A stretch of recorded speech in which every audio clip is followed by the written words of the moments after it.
This is the story of a man who gave everything to a job that never deserved him. His name was David Miller.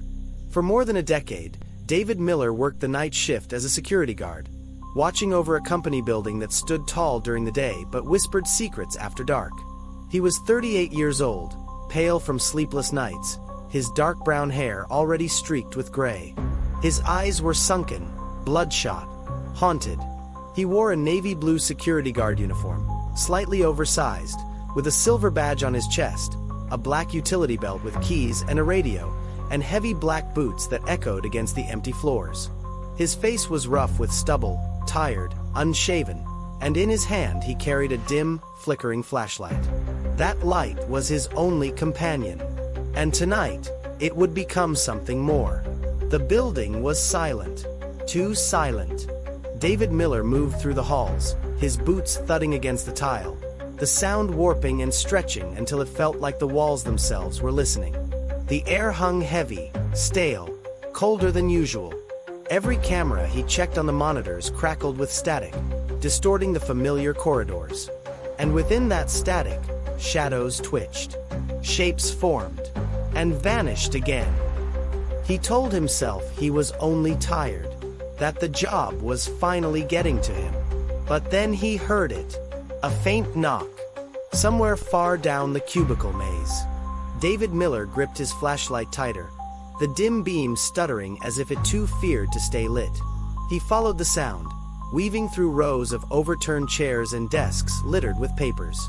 The air smelled faintly metallic, and his throat tightened as though he were breathing in dust that wasn't dust at all.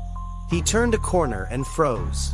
Something pale moved at the far end of the office. Something without eyes, crouched low over the floor. The beam of his flashlight caught a slick glisten beneath it. The thing lifted its head, though it had no eyes to see him with, and its mouth opened far wider than any humans could. The scream it released rattled the walls. David Miller stumbled back, heart hammering, the sound tearing through his skull like glass. He ran, boots slamming against tile, breath clawing at his lungs. The flashlight flickered wildly, catching glimpses of other shapes slithering between cubicles, their limbs jerking in unnatural rhythm, their mouths stretched wide in grotesque hunger. He dove behind a wall, clutching the flashlight to his chest like a weapon. His hands shook violently. The creatures whispered now, not in words but in a sick chorus. They dragged something across the floor, something that groaned and screamed until the sound was cut off in a sudden silence. David Miller forced himself to peek around the wall, horrified. The pale creatures hovered over motionless forms. Their limbs twitched as they fed, their mouths glistening. One of the things turned its face toward him, blank and eyeless, and smiled. His chest seized with nausea. He staggered back, trying not to scream. The flashlight pulsed in his hand, the light growing hotter, sharper, as if responding to his terror. He raised it instinctively, and the beam flared with unnatural brightness, searing across the floor. The creature hissed, retreating, its skin blistering where the light touched it. For a moment, David Miller thought he had found hope. But then he felt it, the flashlight vibrating in his grip, its warmth growing unbearable. The light wasn't just shining, it was feeding. Whispers filled his head, not from the creatures, but from the light itself. Use me. Burn them all.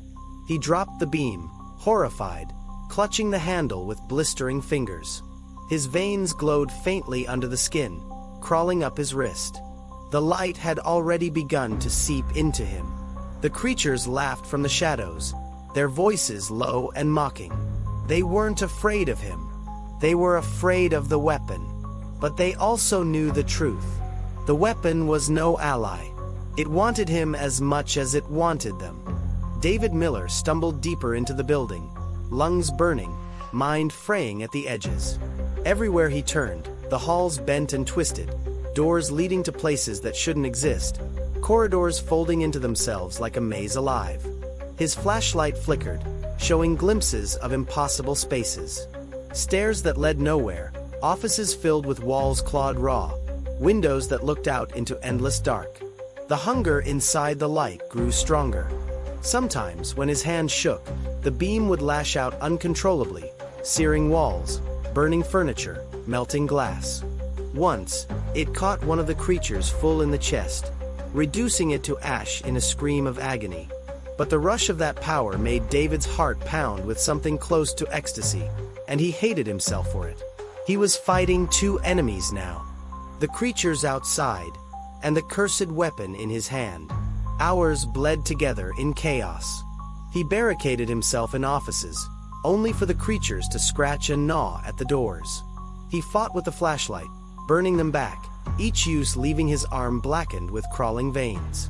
He cried in silence, his breath ragged, as he thought of the life he once had. Quiet nights at home, simple meals, laughter long gone. The job had taken most of him. Tonight, it would take the rest. At one point, in the silence between screams, he saw a figure in the distance. It looked like a man in a security uniform, standing perfectly still. David Miller lifted his light cautiously, and his blood froze. It was himself. But wrong.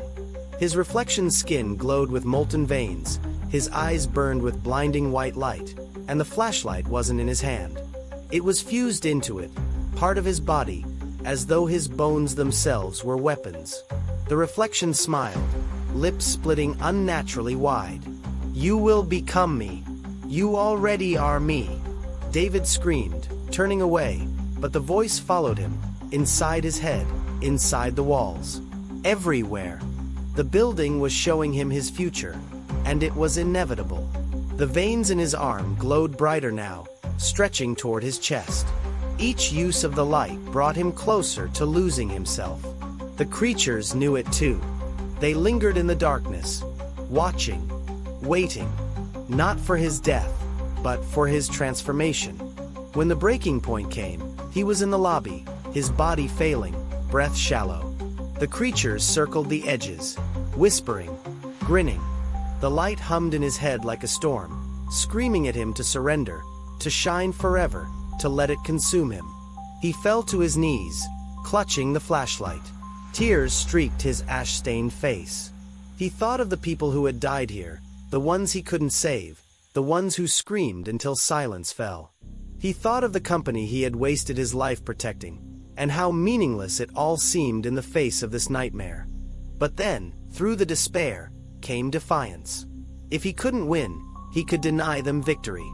If he couldn't survive, he could end it on his terms. David Miller raised the flashlight. For the first time, he pointed it not at them, but at himself. The creatures froze, hissing. The reflection screamed. The weapon howled in fury inside his mind. "Better to end as myself," David whispered, voice breaking, "than live as you." He pressed the burning light against his chest. The explosion was searing, unbearable. The building shook. Windows shattered. The creatures screamed as they dissolved into nothing. The reflection cracked apart, splintering like glass. And David Miller was consumed in fire brighter than the sun. When it was over, silence fell. The lobby lay in ruin, scorched tiles forming a glowing circle where he had knelt. The shattered remains of the flashlight lay scattered around him, its curse broken. The creatures were gone. David Miller's body was ruined, veins burned black, face scarred beyond recognition. But his lips curved in the faintest, peaceful smile. His chest rose one final time, breath rattling like paper in the wind. Then it stopped. The building was quiet. The curse ended.